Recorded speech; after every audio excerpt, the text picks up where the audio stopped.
Hello,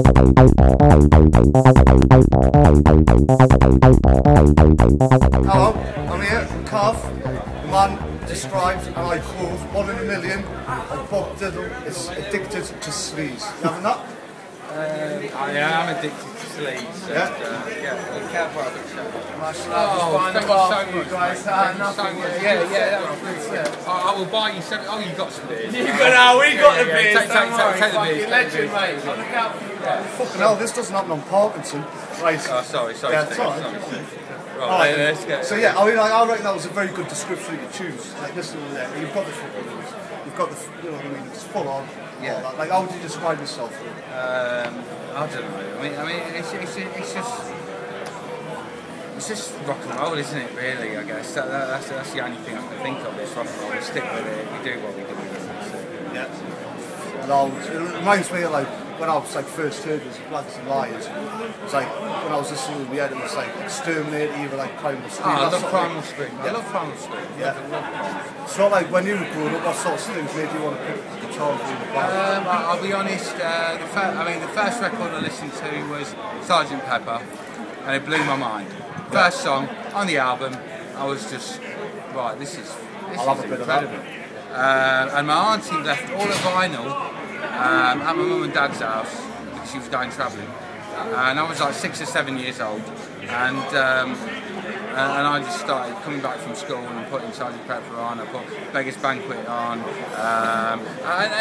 you know, Sticky Fingers and all of that, and that was it. I knew what I wanted to do. I wanted to be in a band, and then after that, it was Guns N' Roses. It had to be Guns N' Roses. They were the first band that I discovered for myself. Yeah. And with the Les Pauls and everything, you know, Izzy Stradlin, you know, all of that stuff.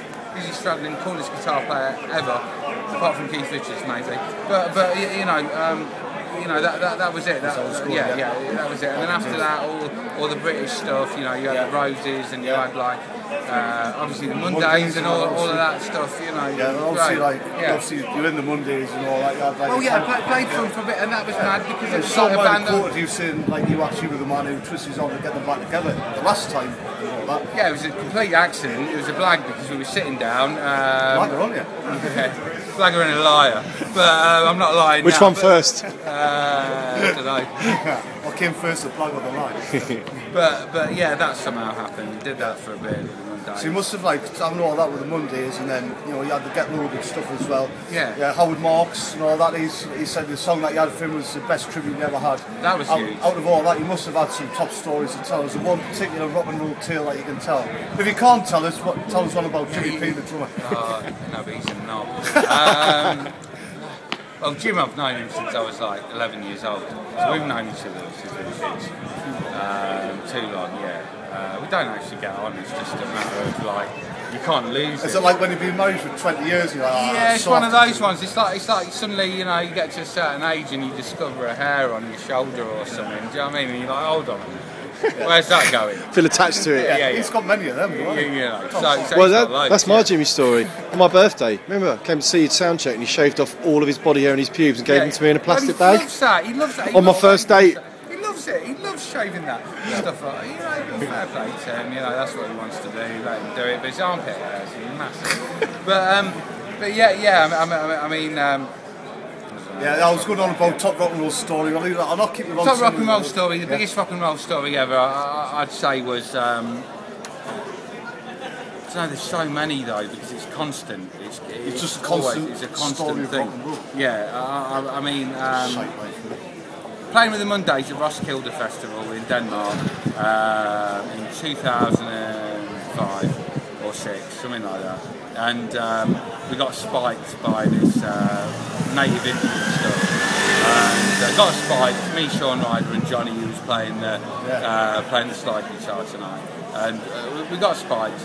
And you know that was pretty mad because it lasted for 6 months because we got spiked by these guys. And you know it was the sort of thing that you know I went back to Leicester and I was in my house and you know there was Mix and Meldrew was standing at the end of my bed and you know all kinds of weird stuff like you know. It lasted for ages. I invented my own martial arts. That was serious. That was a serious situation. Johnny got taken away by the White Coats. And the moral of the story is. And Sean Ryder, actually, I'll tell you something about Sean Ryder. It was amazing. He rang me and he said, right, Cav, right, listen, I've got a keyboard on my lap, and when I press a note, the lightning will strike. And I went, and I was on the phone and I was like, Sean, I was like, what, really? And he's like, yeah. And this was like 2 weeks after we'd been spiked by this stuff. So I was like, okay. All right, done. Press the keyboard. And he pressed it, and lightning struck. I was like, hold on a minute. This is not right. This is not right. I was like, Sean, do that again. Pressed it again, lightning struck. He was like, I told you. And I was... And he actually had inventors. He had a keyboard, and he was like, I'm the weatherman. And I was like, you are the weatherman, and that was it. And I had nobody else in the flat. My missus wasn't there, so I couldn't like ask anyone if I was just imagining things. But it lasted for 6 months. Yeah. You know, so that was a pretty heavy one. You know, Bob Dylan was playing, Guns N' Roses were playing. We were doing this festival in Roskilde. It was amazing, but yeah, it just sent us mental for a while. That's pretty bad. Well, I'll not keep it so busy, man. Like you've got to do some quick fire questions before you go. Just like it's one answer, right? Yeah, answer. One answer. Yeah, you've got like. I know what your answer to the first one will be. Gibson SG or Les Paul? Les Paul. London, LA or Leicester? That's a real tough one. Oh, you've got me there, still. Got me. LA in the winter, London in the summer. Leicester all the fucking time. Leicester all the time. Leicester all the time. I've got the Leicester on the orders after that. No, William. Ooh, that's a tough one as well. Oh, you've got me there. No in the winter, Liam. Yeah. I love Liam. I love him. I love everything about the guy. I love the way he stands. You know, when I was a kid and I watched Liam Gallagher, it blew my mind. But Noel Gallagher, the talent, the songs, the melodies, you know, I love them both. I'm sorry. Yeah, equal, alright, you can't 50, do that. Yeah. These are all meant to be quick fire as well, by the way. Roland Rat or Zippy? Roland Rat. Yay, Raffan! Yeah. Alright, Frosties or Cocoa Pops? Cocoa Pops. Blondes or brunettes? Blondes. I'm rooting them now. Lager or bitter? Lager. This interview or Michael Parkinson? This interview. Fucking right. See you after. Cheers, Calfa. All the best, mate. Cheers.